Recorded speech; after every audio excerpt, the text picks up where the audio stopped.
Hello. Welcome to Kernels of Truth, brought to you by Progress Kentucky. We have a special episode for you this week. We have got a very writer-forward installment of Kernels of Truth. We've got returning co-host Nate sharing a couple of big stories of Kentucky writers getting some well-deserved kudos. As always, we'll bring you some state and federal Kentucky political news with Kimberly throwing a couple of breaking items our way and news under 5. Then we've got our campaign corner focused on the Kentucky's 93rd House District. That race, we've got Lamin Swann, who is running. He's the Democrat running for that district in Lexington. Then we're going to bring on Kentucky writer Teri Carter, who has been tackling some really hot button issues with her unique Kentucky voice. She's also going to share with us what it was like running for elected office as a progressive on the GOP ballot. We'll then close with our call to action segment. Well, that is a lot. As always, we're going to try our best to bring it all to you in about an hour. We know you're busy folks. Your time is precious. But first, are you ready to help turn Kentucky purple? Folks, we're a poor state with poor health outcomes, yet we elected GOP supermajority to do everything possible to cut government services and tribute to lowering the tax burden on rich folks. Instead of lowering the cost of insulin or supporting more social workers or raising our pathetically low minimum wage, we've got a gang in Frankfort bound and determined to ending access to abortion care and ending any efforts to increase gun safety in Kentucky. If you think that's completely backwards like we do, we need your voice and your vote. If you want a Commonwealth that works for all of us, join Progress Kentucky. It's easy. Follow us on Facebook, on Twitter, on Instagram, kind of wherever you're spending time on social media. Make sure to like, share, and comment on our content. Help juice those algorithms. If you like what you're hearing on Kernels of Truth, give us a thumbs up right now. Just give us a thumbs up if you like it. Leave us a review if you're listening as a podcast. Share out the show. So that's what you can do to help us turn Kentucky purple.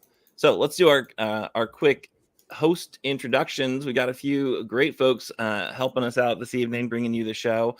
Of course, we're not just some talking heads on the interwebs. We are a digital demonstration for a more compassionate Commonwealth. So if you're going to a demonstration, you should bring a sign. What are you protesting today? Who are you? Where are you?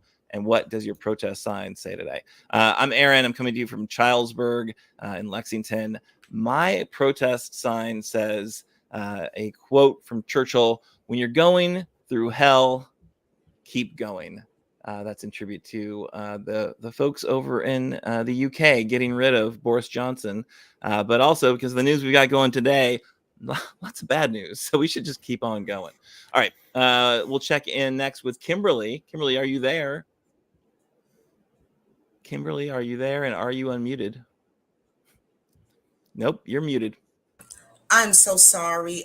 It's so sunny and bright right now in Louisville, Kentucky. I feel like I'm at the beach, and I got my sunglasses on because the sun is shining so bright, and I've got honeysuckle, and it just makes me feel like the beach. But my protest sign says today that the things we do on earth is the rent that we pay for our place in heaven.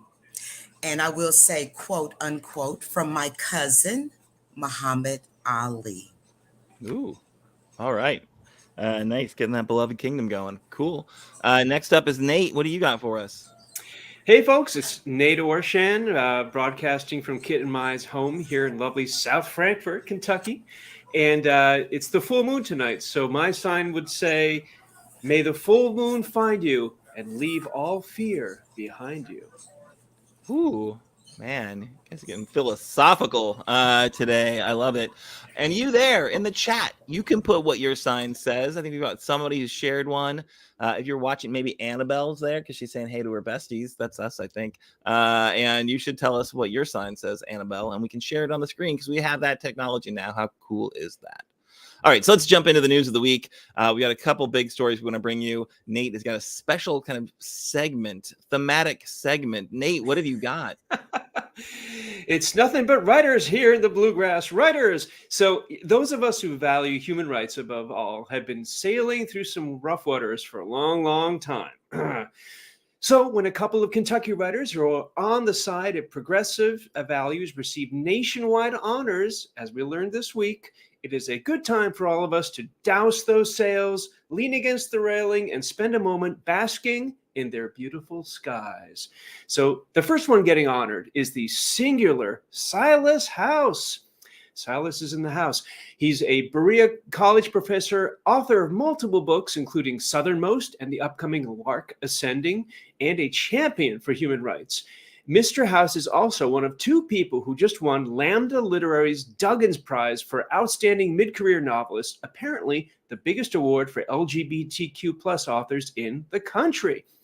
As written in the Lambda Literary press release by May Tran, the Duggins Prize, quote, honors LGBTQ identified authors who have published multiple novels, built a strong reputation and following, and show promise to continue publishing high-quality work for years to come.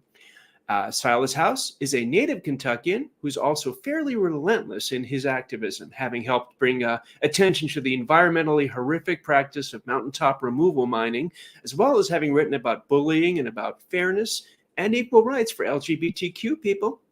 He is, my friends, a force of goodness and compassion, and the Bluegrass is lucky to have him call it home. And if you want to see the interview that we did with this amazing writer and human being last year, search our Facebook Live page for Silas House. Ding! The second one we learned about this week who's getting honored is Lexington poet Ada Limon, and this one is a huge honor. Ms. Limon just became Poet Laureate of the United States. And if you are wondering when the last time a Kentuckian was the National Poet Laureate, that's nearly 4 decades ago when Robert Penn Warren served in 1986. So, what does the official poet of the USA do? It's basically a very loose marketing gig for poetry. Per the Library of Congress, which is the institution that selects our poet laureate, the person is supposed to seek, quote, to raise the national consciousness to a greater appreciation of the reading and writing of poetry. And given that Ms. Limon already hosts a podcast called The Slowdown, where she promotes poetry, she has got a 21st century jump on her national responsibilities.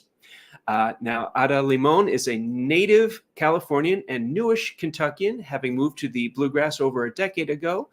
And when she's not busy writing and rewriting and editing and inhabiting poetry, she is also a professor at Queen's University of Charlotte's low residency MFA program. As she told the Herald Leader recently, quote, I feel very lucky that Kentucky will be my home base for this because the literary legacy of the United States is not just bicoastal. The United States has a rich history of literary accomplishment throughout each state, and I'm proud to represent Kentucky in that way. So, to my knowledge, Ms. Limon may not be overtly political in her poetry, but it's also hard for me to imagine a serious poetry who wouldn't say that they value human rights. I mean, you can't say humanities without the word human, right? I know she recently told Ezra Klein, which a great interview, by the way, highly recommended. She told Ezra Klein that poetry is meant to be read out loud. So I hope you all will indulge me and let me close out with a poem that she published in The Atlantic earlier this year. I think it's very Kentucky, and it's called The Unspoken. If I'm honest, a foal pulled chest level close in the spring heat, his every which way coat reverberating in the wind, feels akin to what I imagine atonement might feel like, or total absolution. But what if, by some fluke of the heart, an inevitable wreckage, congenital and unanswerable, still comes, no matter how attached or how gentle every hand that reached out for him in that vibrant green field where they found him looking like he was sleeping, the mare nudging him until she no longer nudged him. Am I wrong to say that I did not want to love horses after that? I even said as much driving back to the farm. Even now, when invited to visit a new foal or to rub the long neck of a mare who wants only peppermints or to be left alone, I feel myself resisting. At any moment, something terrible could happen. It's not gone, that coldness in me. Our mare is pregnant right now, and you didn't even tell me until someone mentioned it offhandedly.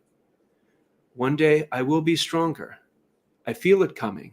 I'll step into that green field, stoic, hardened, hoof first. Thanks. Wow. Thank you, Nate. That was awesome. So really some just amazing Kentucky writers getting their due. That's really cool. Very glad to see Silas getting that honor, and very wonderful to hear some fantastic poetry from the new poet laureate. That's so cool. Thanks, Nate, for bringing us that story. All right, so now we're gonna go back to the drudge of politics. So we can't stray too far from our core mission here, folks. So I don't know if folks are paying attention, but Mitch McConnell, kind of always in the news, he has been threatening to derail U.S.-China competitiveness bill in order to keep prescription drug prices as high as humanly possible. So the Build Back Better bill might be showing signs of life. A whole huge chunk of the Biden agenda was wrapped up in an enormous tax reform and climate change bill. It was killed pretty much single-handedly by West Virginia Senator Joe Manchin, I guess aided and abetted by Kristen Sinema. But there have been signs of life recently. The Senate Dems have negotiated a prescription drug price reform package to allow the federal government to negotiate lower prescription drug prices. This is wildly popular legislation that has been sent to the Senate parliamentarian to ensure they can pass it through the reconciliation process, which is a budgetary kind of sleight of hand, which allows the Democrats to pass bills without the threat of a filibuster. Really the only way currently they can take away Mitch's power to stop them with his minority veto. Of course, if that package passes, it'll remove Mitch's primary election talking point that the Dems haven't done anything to help folks and that Biden has been ineffectual. So he's threatening to wield his filibuster to block other popular and important policies, specifically a bill to allow the U.S. to increase our competitiveness with China on issues of trade, microprocessor manufacturing, which is, of course, a huge piece of the current high-tech supply chain snarls. So there's Mitch right in the middle of trying to kill two popular and important pieces of legislation because he can. Because he has that power. And Joe Manchin and Kristen Sinema are aligned in their willingness to allow him to use that power, which I feel is a very, very sad state of affairs. But I think Alyssa Slotkin, who's a representative from Michigan with some national kind of security gravitas, she was quoted in a Politico story about this saying, no one feels like they have a fire under their ass and get it done. But I would love for some of those leaders to come to my district and sit at that round table and have that conversation with people and explain why election year politics is getting in the way of having some control over our economic security. So that's Alyssa Slotkin. That's what she would love to see Mitch McConnell do, is sit down at a round table with actual constituents, which is a joke. Of course, she must be joking. Mitch McConnell does not spend time with real people. If you're not a lobbyist or some sort of politico or somebody who's making big, huge campaign contributions to Republicans, Mitch is not going to give the time of day. So that's good. Nice try, Alyssa Slotkin. But Mitch is not going to be hearing from your constituents anytime soon, because he certainly doesn't want to hear from his own. But yeah, that's what we've got going on. Anyone have any thoughts about Mitch and his shenanigans that they'd like to share with the audience? This is Nate, and I'll just channel the spirit of my spouse Kit, who often used to say on this very show that Mitch McConnell never lets us down in letting us down. And this is just yet another instance, just added to the long, long list. Oh, look at that list. So long. So long. Yeah. No, Kit nailed it for sure. What you got, Kimberly? Just seems like the same old to me when it comes to Mitch McConnell, but we'll be talking more about him in the News Under 5. So let's do it right there. All right, let's get into it. Okay, first things first. How about on Mitch McConnell? And I'm so sorry, everybody. Like, these lights is so bright here in Louisville, Kentucky. It's almost eerie. Mitch McConnell is stating because of the labor shortage, and all employers are talking about it's not enough people to work these jobs. And Mitch McConnell is honestly saying it's going to ease when people run out of their savings. Like, he said Tuesday, he said that people will begin to work once they run out of savings. And he said that you've got a whole lot of people sitting on the sidelines because they're flushed for the moment with cash. And we've got to hope once they run out of money, they'll start working again. How about this right here?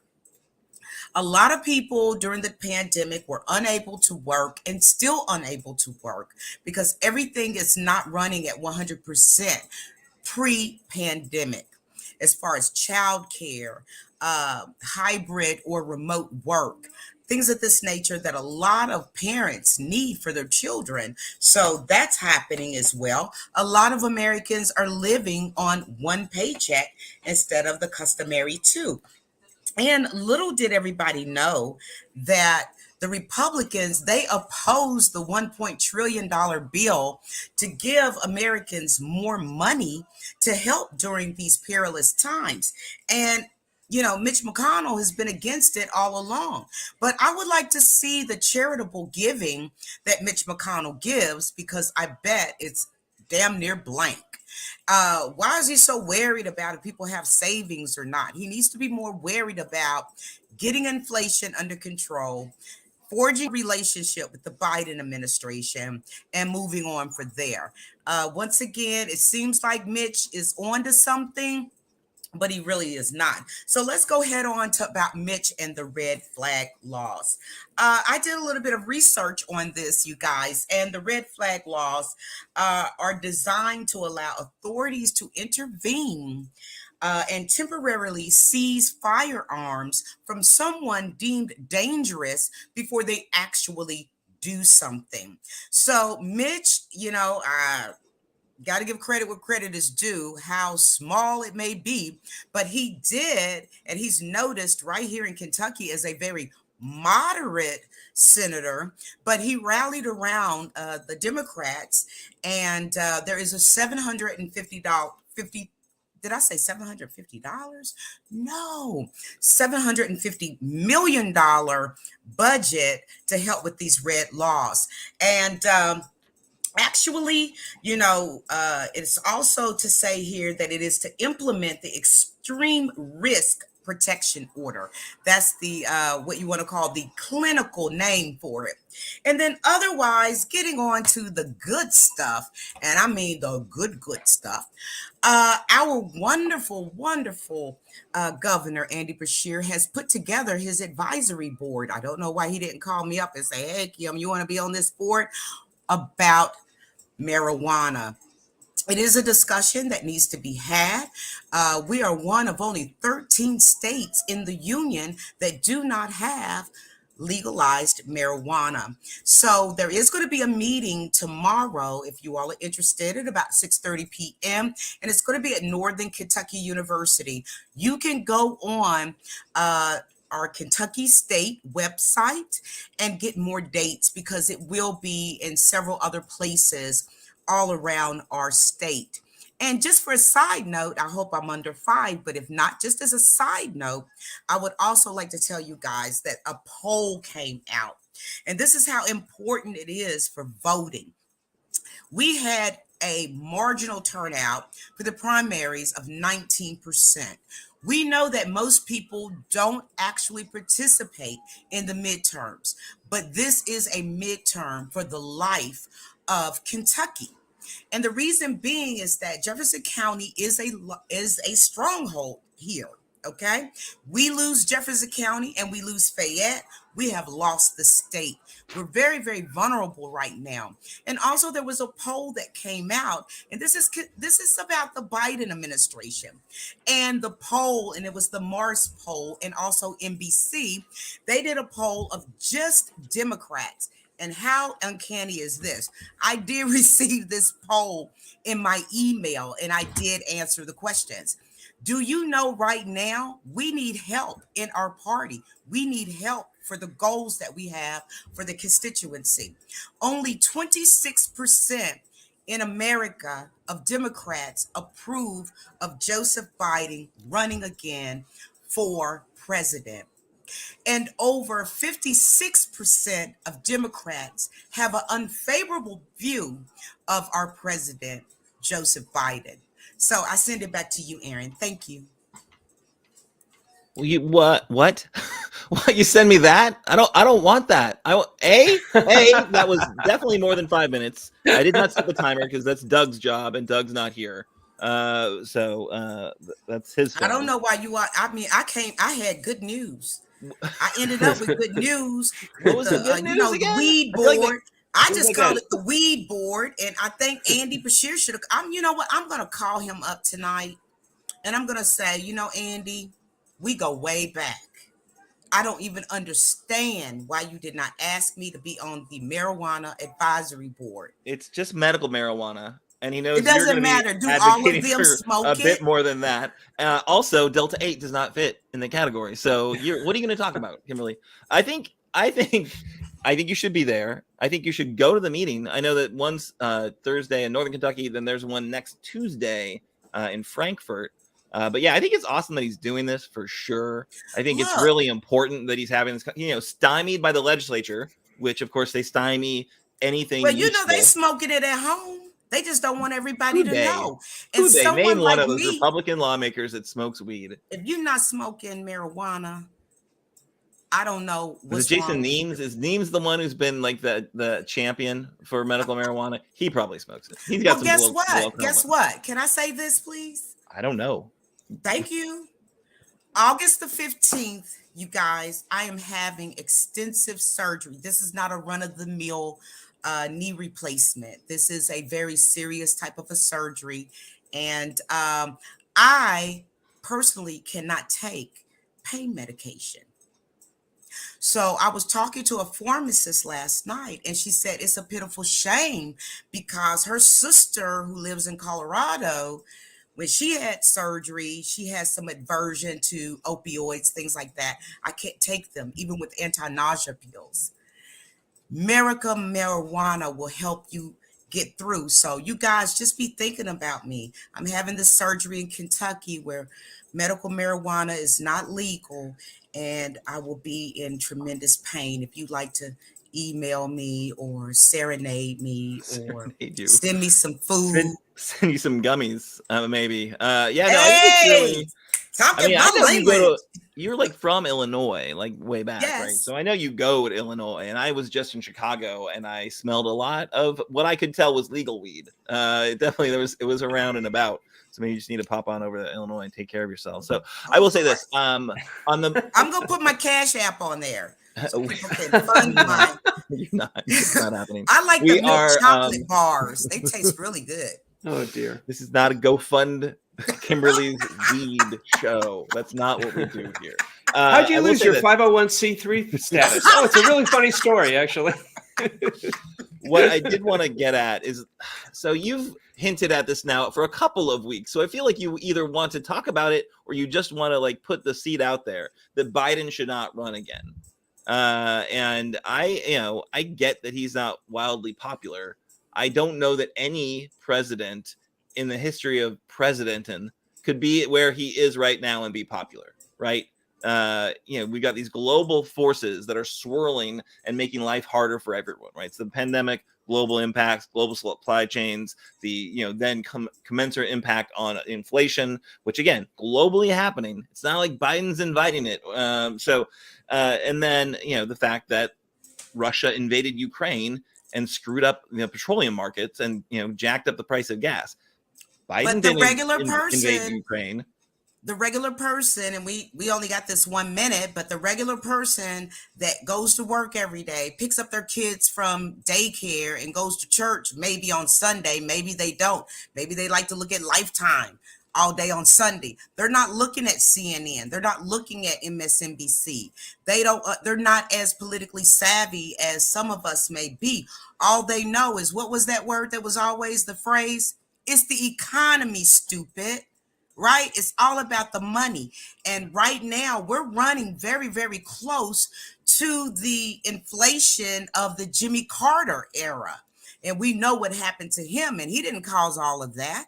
So, well, so I just think that there needs to be a wait a full minute, I got some news. I got some news. I know. I gotta end it on a good note. Okay, let's hear it.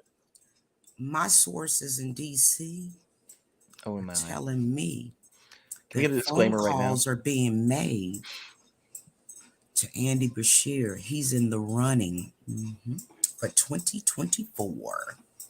Let's get him back the governorship. And if he wants to be president, I will have my knees together. I can canvass 200 doors a day like I did when he was running for governor.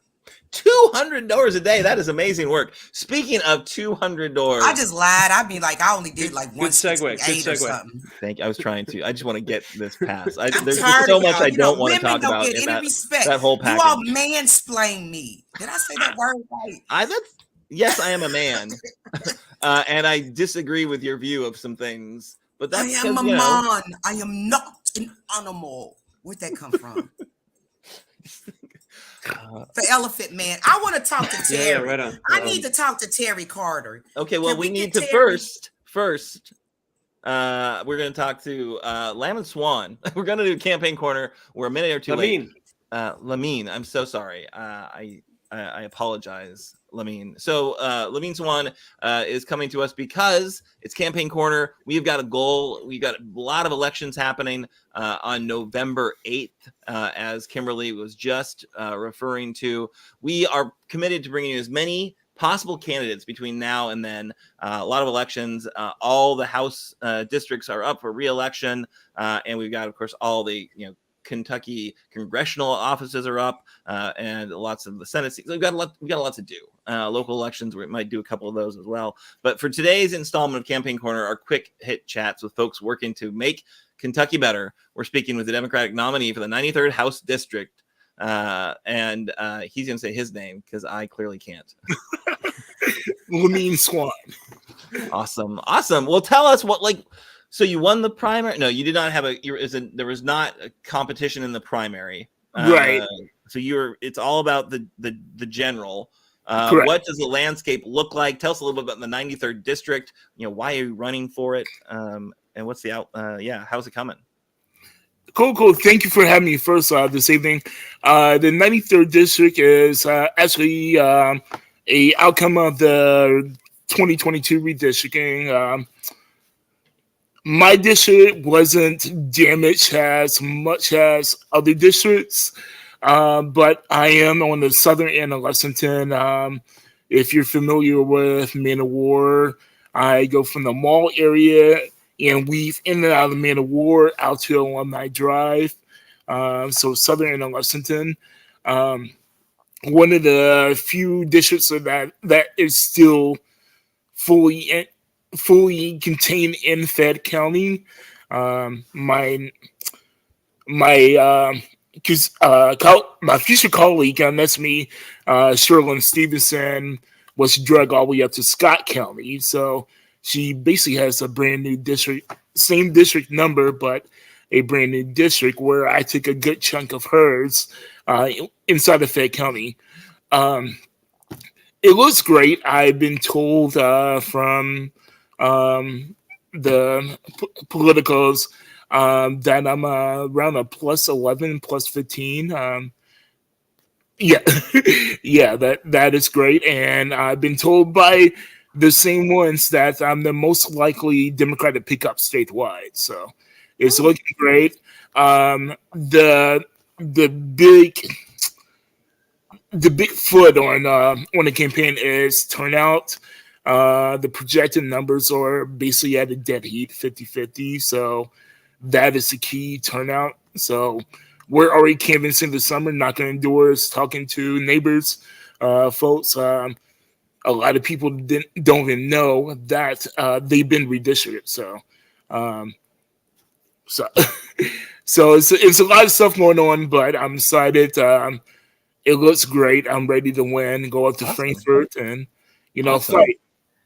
So great news. It's a plus over 10 district, and love to see more Democrats in Frankfurt for sure. Especially if Democrats that agree that we got some work to do here in Kentucky. Definitely. I'd be interested to hear really quickly, and I know we don't have a lot of time, but like, what's your bio? Like, why are you the guy for this seat? What are you going to bring to it? I am an activist and organizer. I've worked on the back end of campaigns for almost the last 20 years. My last cycle out in the field was 2016. Started in New York City, went out to Colorado, Florida, and ended up back in New York in Hillary's Brooklyn field office. And about the last month, and we know what the results were in 2016.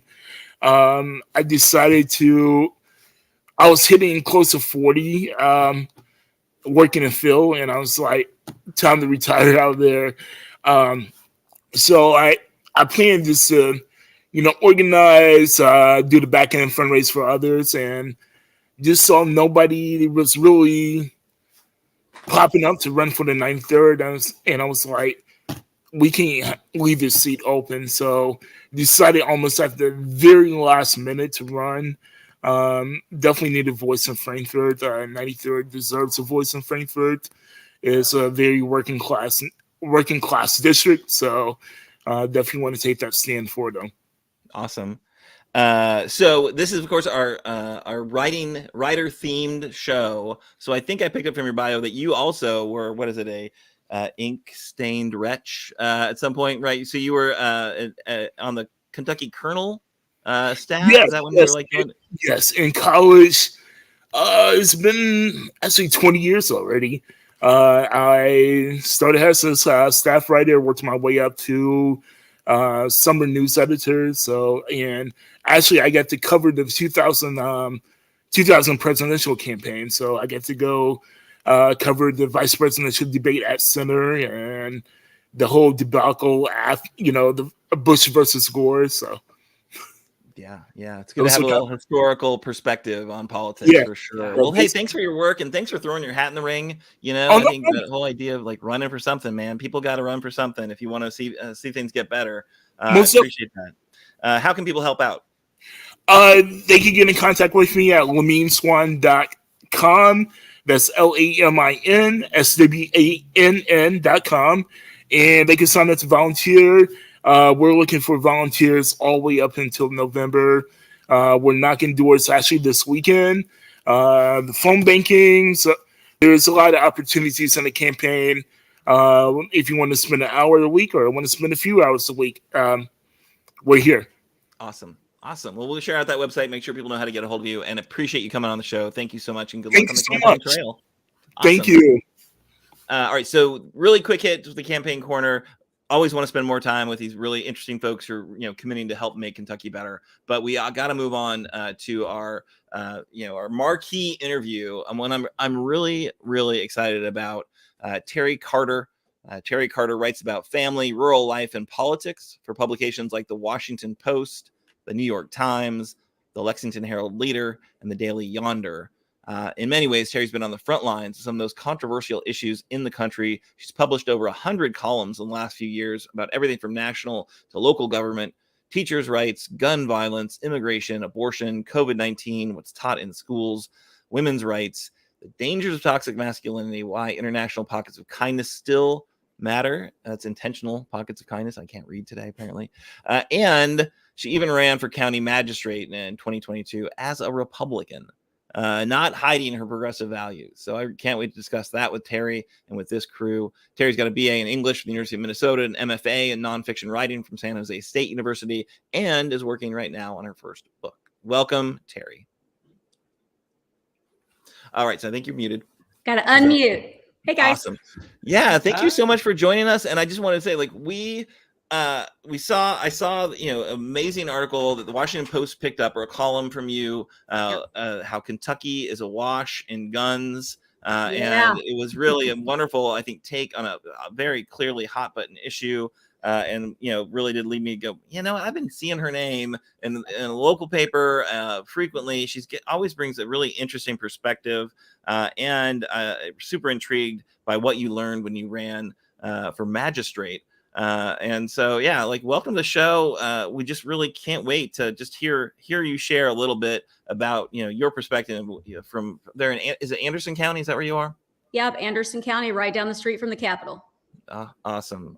So let's start with that race. What in the world were you thinking?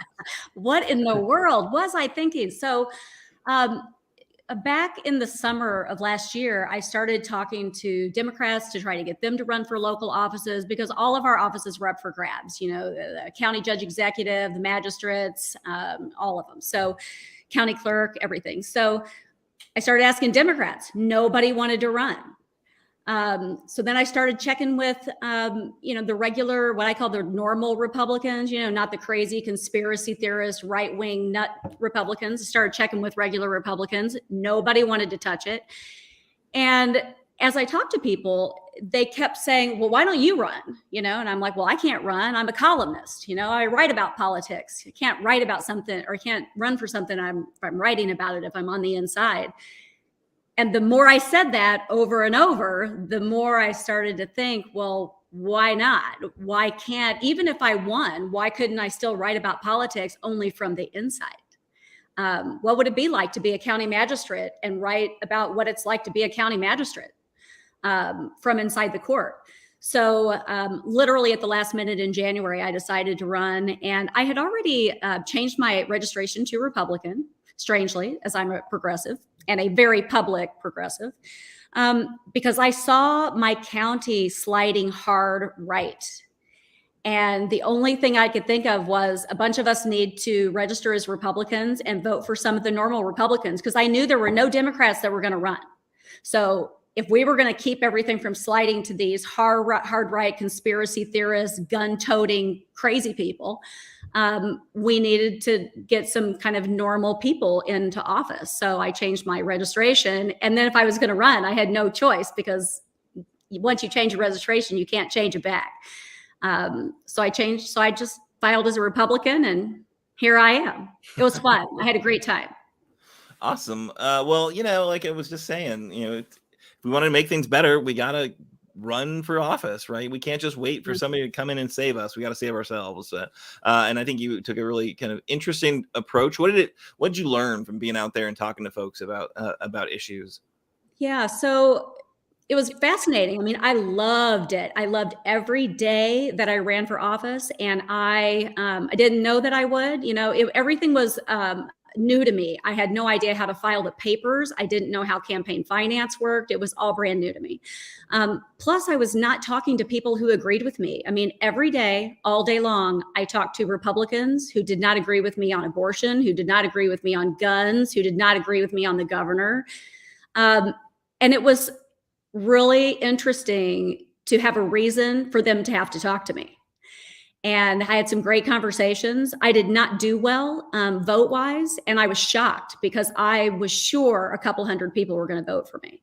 And I say a couple hundred because only the guy that won with about 300 votes. In my county, we're split into 6 districts for the magistrates, and my district is the most rural, covers the most ground, but the most rural. And these people kind of said they would vote for me, and I thought they would. And in the end, they went in that booth and they couldn't do it. Yeah.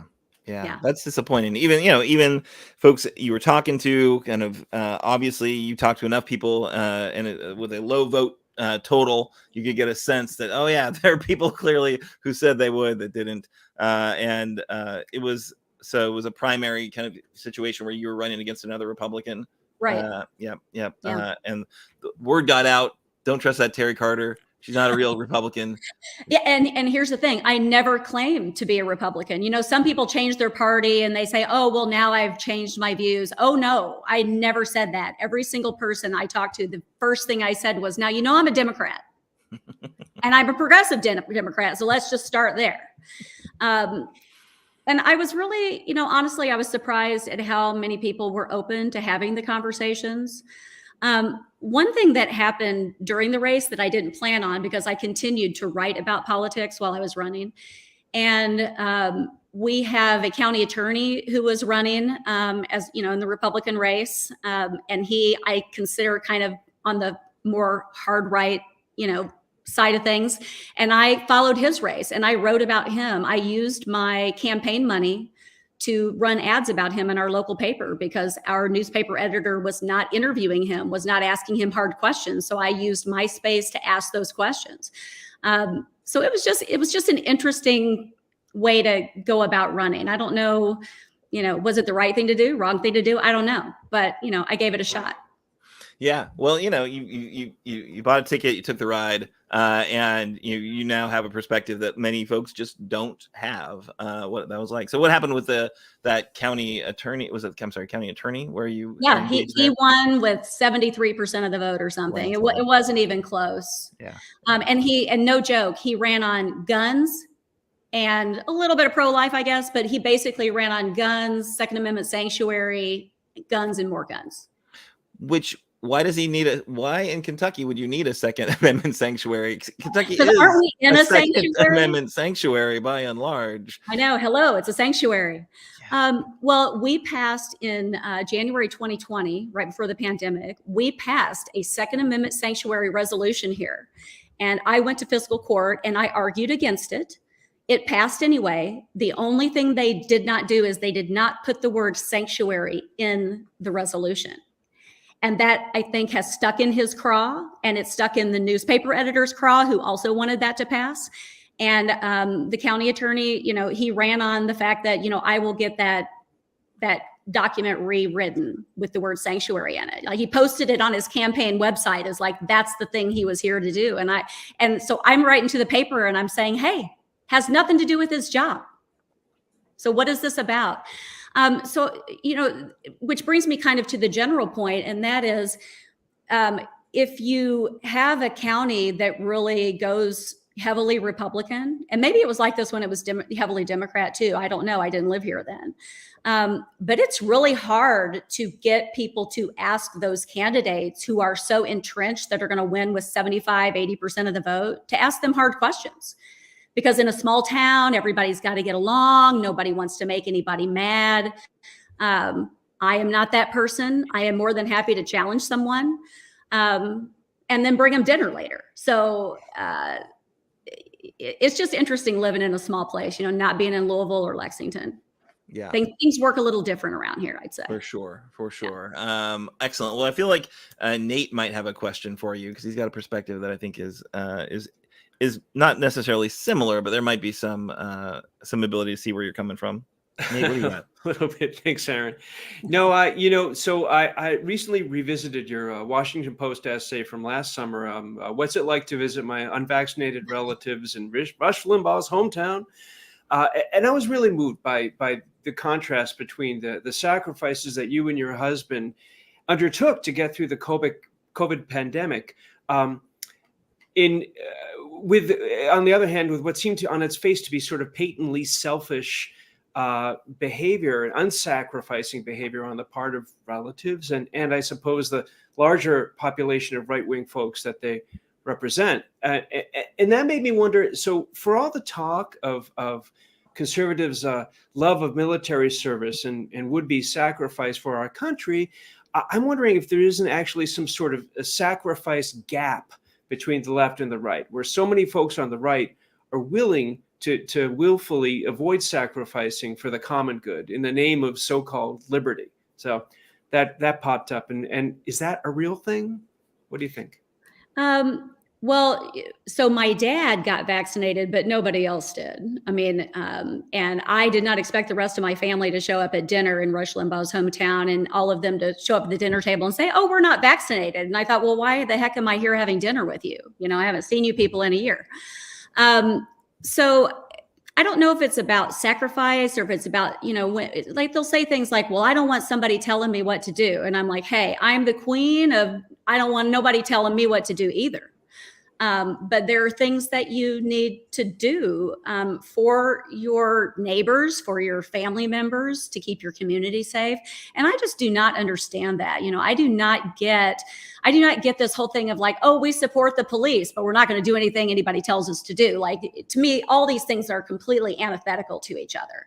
And I don't know why we continue to let these people make these statements. I'm like, well, if you support the government and you support police and you support Donald Trump, well, then why don't you support Andy Bashir and what he's telling you to do, to keep your neighbors safe in the pandemic?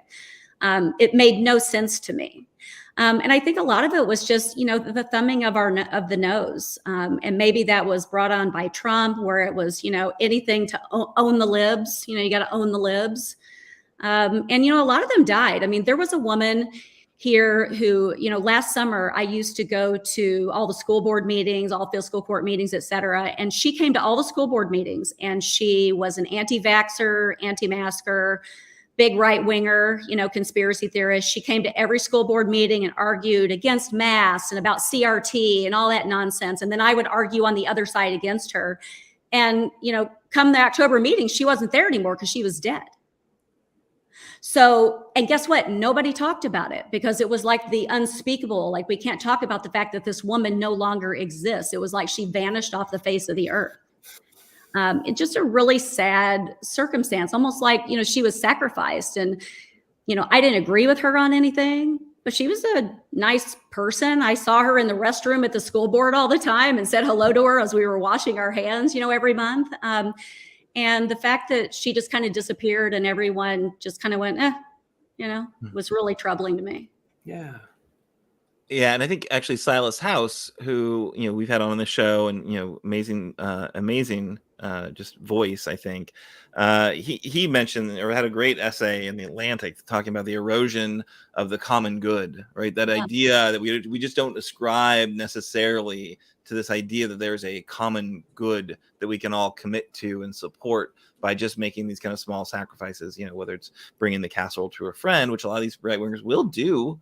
Right. But, they don't see that the government is actually kind of how we take care of one another. Right. It's like, oh, we got to be anti-government because that's I don't know what. Like, it's liberal. The government's not liberal. Right. The government's just the thing that we create to help provide the services because we can't really do it all ourselves. But I guess, maybe Republicans need to do is like GoFundMe to take care of every, family emergency. And, the dinner train will take care of everyone's needs. But, like, the reality of it is, like, how you take care of each other in a pandemic is wearing a mask, and how you take care of each other when your democracy is under assault is by telling the truth and not spreading, ridiculous garbage that's not founded in anything. I think it's, as we watch what's happening in DC with these, the hearings on January 6th rather, like, it's just so infuriating that everyone knew it was a lie. They all knew it was a lie, but they didn't care because they just wanted to make sure their guy desperately hung on to power. Right. So that idea that, telling the truth is actually courageous when there's an entire kind of value system that's related to, like, lying about what's actually happening so they can get what they want. Like, I don't know. I didn't really ever think that honesty would be, something that is in short supply in our just general public. But here we are. So I don't know. I know you've paid a lot of attention to kind of what's going on in DC and how it's being reflected in our local communities. And I don't think I've seen a column on January 6th necessarily. But what's your take on that situation as we're watching it unfold in kind of this historic moment? Well, of course, like all of you, I'm just glued to it every time it's on. Like, I want to hear everything they say. And then when they finish, I think, this is great that, Pat Cipollone has come forward, but where the heck has he been for the last year and a half? And when he, I didn't think about it until after his interview yesterday, but when it was over, I thought, he really didn't say anything bad about Trump. Everything was about how these people came to the office, they were giving him bad advice, et cetera, but nothing about Trump personally. So I'm thinking, are you still supportive of him? And you'll recall that one of the previous hearings when Rusty Bowers, the Arizona State House Speaker, spoke, Trump basically kind of destroyed his personal life. And then he came on an interview the next day and said, oh yeah, he'd vote for him again if he was the candidate. Like, I don't get this. I don't get these people. No. And one thing that I notice, I have to say, in my small town, certainly, and I think that this is indicative of most small communities, the kind of the outside of Louisville and Lexington, we don't talk enough about how churches and the pastors of the churches control how the politics work. And, we've got, I live in a small county. We've got 23,000 people. We've got a few big churches. We got a few little ones, but, you have a couple, 3 big churches. And, during the pandemic, I started watching their services because, of course, they all went online, right? So I started watching some of them, and you wouldn't believe the things they say. I mean, I just watched one on January, just a week or so ago, on January 3rd, and the pastor spent his entire service talking about civil war. We're in a civil war for our rights. It's a civil war. He said the words, it's a civil war, just like when Abraham Lincoln had a civil war.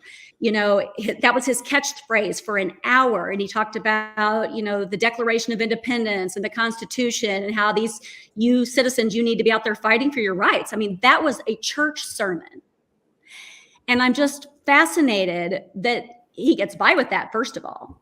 But the people sitting in that audience, I mean, they're not only listening to Sean Hannity and Tucker Carlson and all that, they are listening to their pastor on Sundays say, don't wear a mask, we're going to have church without a mask, or we're going to continue to have church anyway. And, Andy Bashir had people here writing down our license plate numbers. I just think it's awful. But I think a lot of these pastors really do control how people vote. And I can say, I mean, when I was running, one of the things I learned, and this is probably obvious to all of you because you're, veterans, but how much having a church community and a really big one gets you elected in a small town. Yeah. So. Well, that's a really important point. And I have not watched a lot of, I mean, I'm a Christian. I do occasionally go to church, not as often as I'm sure my rector would prefer. But they dance. They very rarely talk about politics. You cannot, and I know it's a very divided congregation. There's, but they are never talking about it. But I have not gone to any of these evangelical mega churches to hear what they're saying. But that's really interesting that, that you've seen that, because I kind of my sense was that it was maybe there a little bit as an undercurrent, but they weren't going to really put it on full display. But what you're telling me is a little bit, it's disturbing. Yeah. It really is. I mean, the same church a couple of weeks before the Civil War sermon, it was all about Disney. And he actually said the words, "Disney's coming for your children," and then people applauded. We're going to fight Disney, clap, clap, clap. And I'm thinking, what in the world is this? Yeah. That's awesome. And, hey, I go to church on Sundays too, but I don't go to church to listen. I write about politics. This is what I do all day long, every day, but I don't want to hear politics at church, and I don't. Yeah.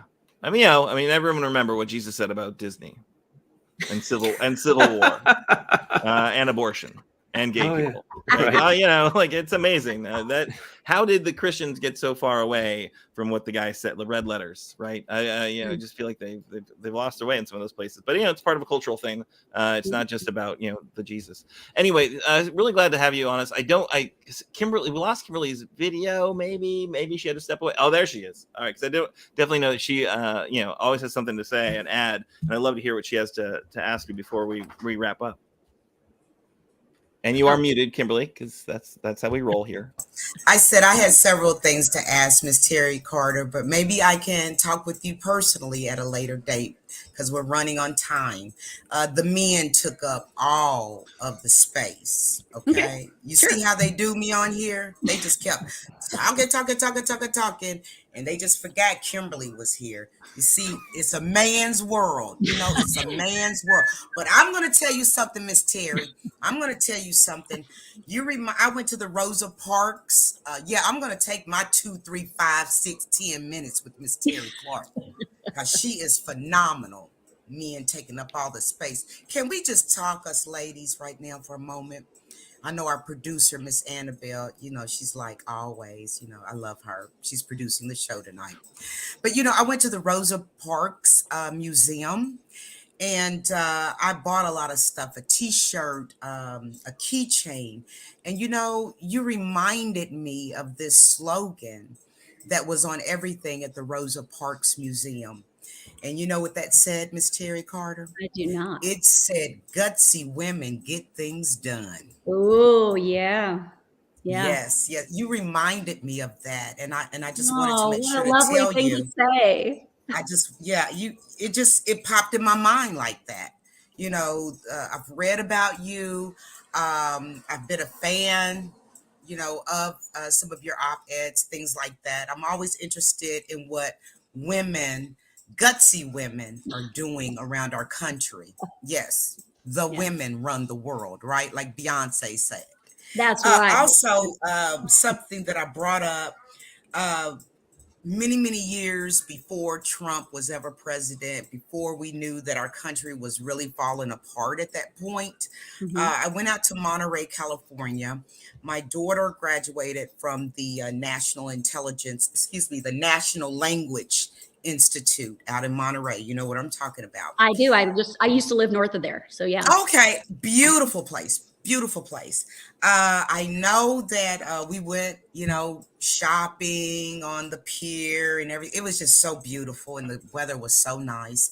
But I remember I took a picture of this woman. She had this little bumper sticker, and I ended up buying it from her and had it on my car for many, many years. And we're talking maybe 2008, 2009. And it was a quote from George Orwell. And it said, "In a time of universal deceit, telling the truth is a revolutionary act." Oh, And yeah. here we are, Mr. 1984, George Orwell, right? He Yeah. says it again. Yeah. So I just wanted to say to you that I really appreciate what you're doing. And yes, I know somebody said, "Is there a question in here?" It doesn't have to be a question, because I'm talking to Miss Teri Carter. I don't know anybody else. No comments from the peanut gallery. I admire you. Keep doing what you're doing. I like to have a conversation with you at one time. I think you are a gutsy woman getting things done. Well, thank you. I appreciate that. And I have to say, I've been writing about Kentucky politics and national politics too for 6 years now. So not very long, but like I said, I've got over 100 pieces out about it. And I still remember the first time I wrote about abortion in Kentucky. And my son, who's an adult, called me up immediately when he saw it. And he said, "Oh my God, you don't know where you are. You can't write about abortion in Kentucky. Like, you can write about Mitch and you can write about Trump." But he's like, "Oh my God, please don't write about abortion. Like, people are going to come after you." But you know what I've learned in the last 6 years? The worst mail that I get is not when I write about abortion. It's when I write about immigration and race, and it's when I write about guns. Those two subjects send people off the rail. And so it ain't abortion.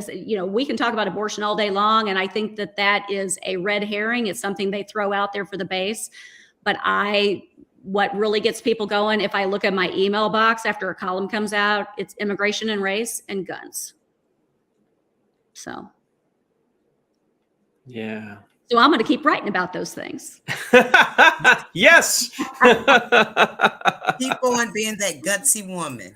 Well, thank you. I appreciate that. And you won't remember this, Kimberly, but I met you briefly at the Capitol. You were speaking at an event in the Rotunda with Mark Murphy. Yes. Oh, wow. Oh my God, we know each other. See, we're twinning over here. See, Aaron and Nate, I don't want you all to be jealous. I promise. Too late. Years of love. Well, I did want to say thank you so much for coming, for sharing your views. For getting that abortion comment in there. It'll be interesting to see what happens in the statewide initiative. Yeah. I think the Republicans put that on the ballot, intentionally to have something to drive turnout, because they knew the churches will absolutely get behind it.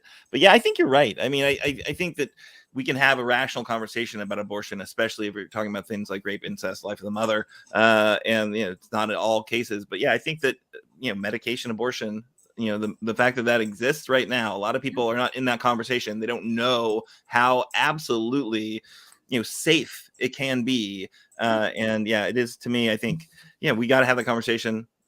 We've had it on this show. We'll have it again. But yeah, that's an important issue, and thank you for clarifying that really maybe Kentucky just really is racist, and we really like our guns, and that's really what fires up a lot of the other side. But, You're just figuring that out, Mr. Aaron. I mean, I listen to you, Kimberly. I do, and I know you've said it on the show. This is not the first time that idea has been shared, but yes, for sure. Thanks again, Teri. We're going to throw it to Kimberly to close us out because we have gone just a little bit over our hour. But how could we not? We got these amazing folks lined up, and when Kimberly's got some things to say. Yes. Want to talk about the call to action and the events calendar. First of all, take our poll. Okay. We've got over 225 responses and we'd like to hit 500. And I know we can do this. Can you just take 5 minutes or less right now to help us pick the worst actions of the most horrible, terrible, no good, down low, trifling, yes, very bad people in the legislature. I know you all can help us. So once we hit 500 responses, guess what? We'll share with the media and help voters remind them what the GOP supermajority is doing to our Commonwealth. Also, our great organization, Progress Kentucky, we need you. Yes, you're going to hear us say it every week. We need you. There is no I in team, okay? Join our team. We're in need right now of a newsletter editor, some social media managers, folks who can call phone bank, text potential voters to engage folks in the fight for a more progressive Commonwealth. So join us. Shoot us an email if you would like to get more involved. And if you would like to say anything about us, it will go to Aaron and Mr. Dougie Fresh. Doug Price. You can email us at info@progressky.org. Once again, that's info@progressky.org. Now, we will be back next week. Yes, we're not going to be taking a hiatus or anything like that. And we'll be keeping you updated on Kentucky politics and news that you can use. That's what we like to do here. And we hope that you will always be a weekly viewer and supporter of what we're trying to do here. So we really want you to join us. Also, I just want to give a big shout out to our guest tonight, Mr. Lamin Swann. You guys know who I'm talking about. He's got that really nice name that I can't pronounce quite well, but you know what? We want him to win. We want him to be there and do the daggone thing. More Democrats, more progress in Kentucky. So also like to give a big shout out to Miss Teri Carter. I can't believe she remembered me. I feel like, oh my God, like a celebrity. They remember me. She is so nice. She's a gutsy woman. And I'm challenging all of you out there to be just as gutsy. Gutsy women get things done. Now, let me do the disclaimer, as I always have to do, and that's Progress Kentucky is a nonprofit organization registered with the Kentucky Secretary of State. Yes, we are organized as a 501c4, affiliated with the Indivisible Project and the Commonwealth Alliance Voter Engagement, otherwise known, you all may know as CAVE. Progress Kentucky's goal is to educate, organize, increase voter turnout, and advance a progressive agenda through civic engagement. Production this evening is by my collegiate, beautiful young sister in this political fight for our lives, and that's Miss Annabelle Nagel. I love that girl. She did a great job tonight as usual. No disrespect towards Nate or, Aaron, but, Annabelle's my girl. So we just want to give a big shout out to her and thank you so much. Nate, we love you. We still got to do a song together, right? About Mitch McConnell, but the song that we're always jamming to when we come on and when we leave, yes, that was written originally by our very, very own Nate Orshan. So very, very talented. So you can learn more about his songs, hear more songs at natosongs.com. That's NATO songs.com. So if you missed our weekly live stream and you're seeing us a little bit later, hi, how you doing? Hey, always know that you can go back and share with your friends, share, the algorithms. Make sure you send it out to your friends and families of like-minded individuals to turn this state purple. Okay. And also you can hear us. If you don't want to see, our beautiful, handsome selves, you can always go on the most popular podcast stations such as Apple, Google, Spotify, and anywhere else that you get your podcast, and you can most definitely hear us. And great thank you to Couchfire Media for some of the graphics. You can look more at what they do at couchfiremedia.com. And you know what I'm going to say? Do something nice for somebody this week. This is Wednesday. It's hump day. You made it. You woke up in your right mind. Do something nice for someone else. Pay it forward or pay it backwards. Like when you're in that McDonald's line, like how much can somebody get from it? Hold it. Maybe in the White Castle line, hold it. I don't know. If you see them just have chewing gum at the grocery store, maybe you can go ahead on and pay that backwards, right? Do something nice for someone today. It'll make you feel better and it will make someone else's day. Same channel, same time. See you next week. Have a good one.